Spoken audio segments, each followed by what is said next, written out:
Radyo mo nationwide. Dire-diretsong mga balita. Dire-diretsong komentaryo. Sa Straight to the Point. Matalinong talakayan. Diretsahan. Straight to the point. Ato paaboton unya magkasama, mag-contact nato ang Cora Paroko diha sa lungsod sa Sibutad, kung wata masayop si Father Ramil Curong. Bahin na ni ining puntog hilisgutanan kinilaging kanang lingwaheng Laudato Si. Og unsa ni siya magkasama og unsay mamahimo ni ining implikasyon o bot ipasabot ini dinhi sa ato ang nasod sa Pilipinas. Og unsa ni ka mahinungdanon alang nato nga atong mahalon ang ato ang palibot, ang ato ang environment. Nagkaroon sa ato ang linya magkasama si Father Ramil Curong. Lahat ng tanong straight to the point. Father, good morning. Live ta karon sa RMN sa Straight to the Point. Good morning, sir. Okay, Dre, maayong buntag pag-usab. Dahil ato ang puntong hisgutanan ron, Dre, kini laging kasaulugan sa simana sa gitawag og Laudato Si. I don't know kung kining Laudato Si nasabtan magyud ka ni sa kinatibuk-an kay mismo ako maglisod kog explain ni ini og unsa ning unsay buot ipasabot ni ning Laudato Si nga gisaulog nato sugod Hunyo 12 taman karong Hunyo 19. Oo, sinulat niya. Okay, Dre. Ang Laudato Si, usa na siya ka encyclical sa Santo Papa. Oo.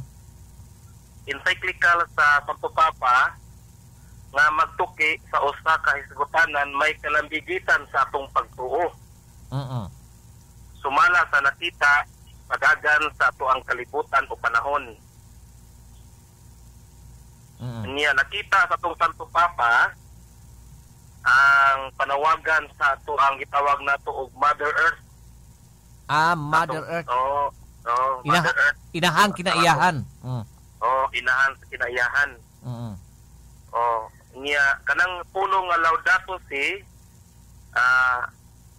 gihuban na sa English ngadto sa Praise be to you. Praise be to you. Dalaygon ka. Dalaygon ka. So usa na siya ka sulat encyclical nga ang atong Santo Papa may nag-imo na nga nagtuki gyud sa hisgutanan may kalabigitan sa pagtuo. Sumala sa nakita sa palibot, panahon o kapilingban. O niya, kining encyclical nga Laudato Si, kabahin ni Gyud siya nakapunting sa atong kinaiyahan, sir? Kinaiyahan. Kung giabusuhan ba o wa ba'y pagpakabana? O nakita sa atong Santo Papa nga ang atong kinaiyahan naghilak nagbangutan tungod sa mga pang-abuso nga nahitabo sa katawhan nga nalimtan sa mga tao ang atong obligasyon nga mabuhi magyud ang kalibutan bisag walay tao, pero ang tao dili gyud mabuhi kung walay kalibutan, walay kinaiyahan. So, nanawagan ng atong Santo Papa karong si manahuna, nga i-culminate ni karong 19, nga kung mahimo, dili gyud malimot ang mga tao nga duna kitay obligasyon diha na sa pagpangga o pag-amuma sa kinaiyahan. Para muundang na ang pagbangutan sa atong kinaiyahan nga mo resulta na hinuon unya sa dako na kaayong distroso tungod sa grabe nga pag-abuso sa mga tao. Dre, naghisgot ka nga nahimo, namugna ni, nahisuat, gumikan, kay naobserbahan sa itong Santo Papa si Pope Francis, gumikan sa pagbangutan tungod kay kanang daw moraog wa na hatagi og pagpakabana ang ato ang palibot, atong inahang kinaiyahan. So, dinhi sa ato ang nasod sa Pilipinas, Dre, unsa kay mamahimong mensahe ni ini o buot ipasabot dinhi sa ato ang nasod kining Laudato Si? dili sa tuang nasod sir, dili ni makaya sa usa lang ka tawo o maingon ta particular barangay o munisipyo. Gikinahanglan ni siya og hiniusang pakiglambigit alang na sa pagsalbar sa kinaiyahan. Daghan ta mga balaod ni ini o mga mandato o mga palisiya maghihimo like for example sa nang gitawag nato climate change. Climate change kanang solid waste management. Mga pamaagi na siya nga ato mapakita ang dako natong pagpangga sa tong kinaiyahan. Unya, ikinahanglan ang mga tao mo kooperar niini. Kay ang epekto niini dili lamang ngadto sa katao o sa kabarangay o sa munisipyo o sa kanasod kundi sa tibuok kalibutan ang epekto niya niini. Mao bitaw ning gitawag nato ning atong Mother Earth o common home. Sumala sa tong Santo Papa, itawag niya ni og common home. Kay kitang tanan, katoliko o dili katoliko, nakasinati niini o pagpangga, kung doon na may mga panghitabo, kita usad tanan maapektuhan. So ang panawagan dili lamang sa mga katoliko, kundi sa tanan, katawhan, ug unsa man ang imong tinuohan sa dakong pagpakabana o pagkiglambigit, alang sa paghahimuon nga pagsalbar sa atong kinaiyahan. Ang panawagan sa to ang Santo Papa, makahatag kini kanato og paghimata. Nakitang tanan makamata ka nga sa kadugay ng panahon dunay mga pang-abuso nga nahitabo. Mao na nga paghimayad kinahanglan gidasig sa mga konkreto nga mga pamaagi, mga tree planting, mga gitawag nato og sa dapat sa pagpanguma, dili na gyud unta gyud magamit og mga chemicals. No, naaman tay gitawag og kanang organic farming. So kanang organic farming act na balaod na ang pag-implementar na ni ana. Makatabang po na siya usa sir sa pagsalbar sa atong kinaiyahan.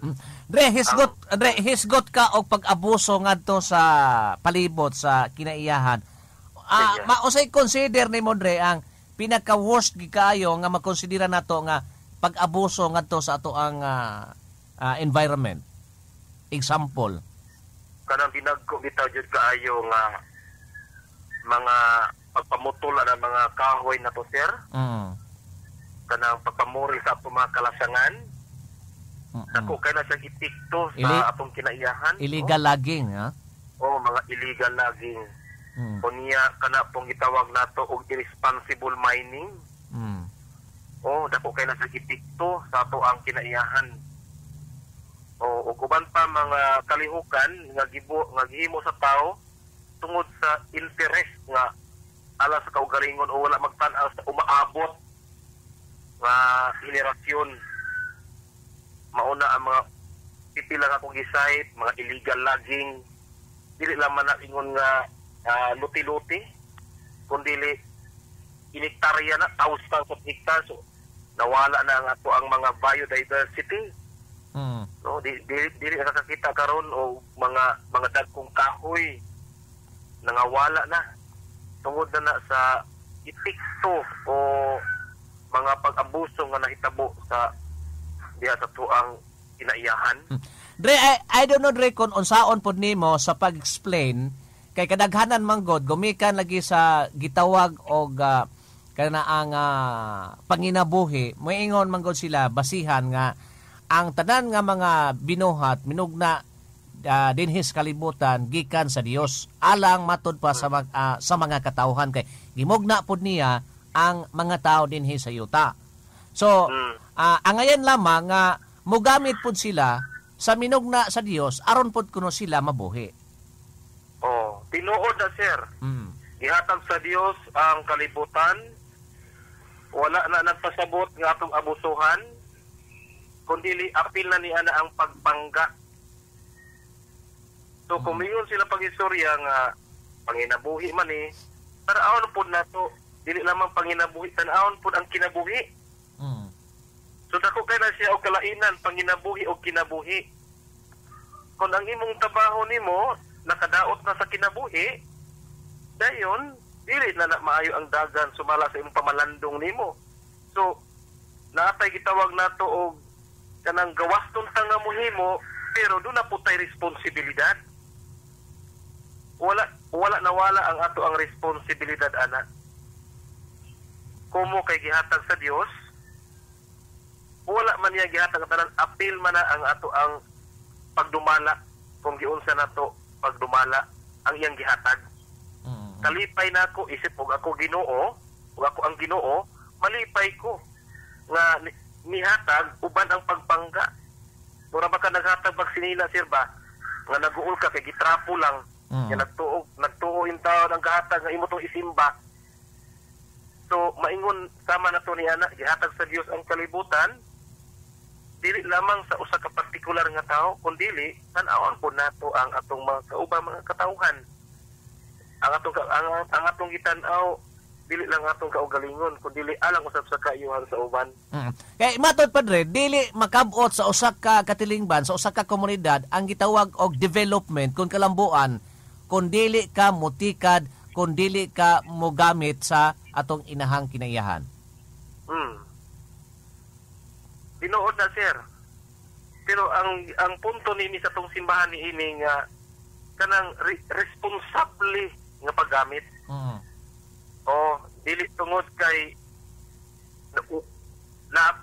ako nang gihimo para mo tubag sa akong wants, pero tanaw na to unsa man ang need gikinahanglan pa bagyod inana.